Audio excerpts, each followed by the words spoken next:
ये कहानी एक सैनिक की है जो वियतनाम युद्ध के लिए गया था। युद्ध समाप्त होने के बाद जब उसके घर लौटने की बारी आई तो उसने अपने माता पिता को सैन फ्रांसिस्को से फ़ोन किया। माँ और पिताजी, मैं घर आ रहा हूँ, लेकिन घर आने से पहले मुझे आपसे एक बात पूछनी है। मेरा एक दोस्त है जिसे मैं अपने साथ घर लाना चाहता हूँ। क्या मैं उसे ला सकता हूँ? बिल्कुल बेटा, ये भी कोई पूछने की बात है। हमें तुम्हारे दोस्त से मिलकर बहुत खुशी होगी, माता पिता ने जवाब दिया। लेकिन पहले एक बात आप लोग जान ले, सैनिक बोलता गया। युद्ध में वह बहुत बुरी तरह घायल हो गया है। उसने एक बारूदी सुरंग पर पैर रख दिया था और उसमें उसने अपना एक हाथ और पैर गंवा दिया है। उसके पास कोई जगह नहीं है जहां वो जा सके, इसलिए मैं उसे अपने साथ रहने के लिए लाना चाहता हूँ। उसकी यह बात सुनकर उसकी माँ बोली, बेटा, तुम्हारे दोस्त के बारे में जानकर हमें बहुत दुख हुआ। हो सकता है हम उसके रहने के लिए कोई जगह तलाश कर सकें। नहीं माँ, मैं चाहता हूँ वो मेरे साथ रहे। लेकिन बेटा, अब पिता ने कहा, तुम समझ नहीं रहे हो कि तुम क्या चाह रहे हो। इस तरह का अपाहिज व्यक्ति हमारे लिए कितना बड़ा बोझ होगा। हमारी अपनी ज़िंदगी है जीने के लिए, और हम नहीं चाहते कि इस तरह का कोई भी परिस्थिति हमारी ज़िंदगी में दखल दे।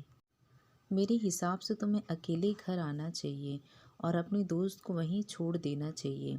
वह अपनी ज़िंदगी जीने के लिए कोई न कोई रास्ता निकाल ही लेगा। सुनकर उस सैनिक ने फ़ोन रख दिया। कुछ दिनों बाद उसके माता पिता को सैन फ्रांसिस्को पुलिस से एक संदेश मिला। उनके बेटे की एक बिल्डिंग से गिरकर मौत हो गई है। पुलिस के हिसाब से ये एक सुसाइड केस था। दुखी माता पिता ने तुरंत ही सैन फ्रांसिस्को के लिए फ़्लाइट बुक कराई और वहां पहुंच गए।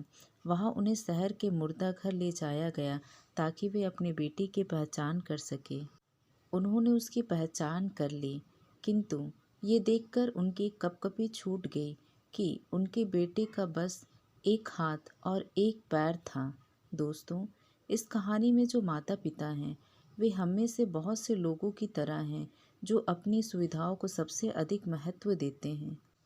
वे उन लोगों से प्यार करना या समय बिताना चाहते हैं जो दिखने में अच्छे हैं, स्वस्थ हैं, या फिर जिनके साथ रहकर उन्हें मज़ा आता है। वे ऐसे लोगों को पसंद नहीं करते जो देखने में स्वस्थ, सुंदर या स्मार्ट नहीं हैं, या जिनके साथ वे मज़ा नहीं कर पाते। आइए, लोगों को वे जैसे हैं वैसे ही अपनाएं और ज़रूरत पड़ने पर उनकी मदद करें। आशा करती हूँ आपको ये कहानी पसंद आई होगी। रिक्वेस्ट करूँगी चैनल्स को सब्सक्राइब और लाइक करना ना भूलें ताकि हम आगे और भी अच्छी कहानी ला सकें। इस कहानी पे आपकी क्या राय है हमें ज़रूर बताइएगा।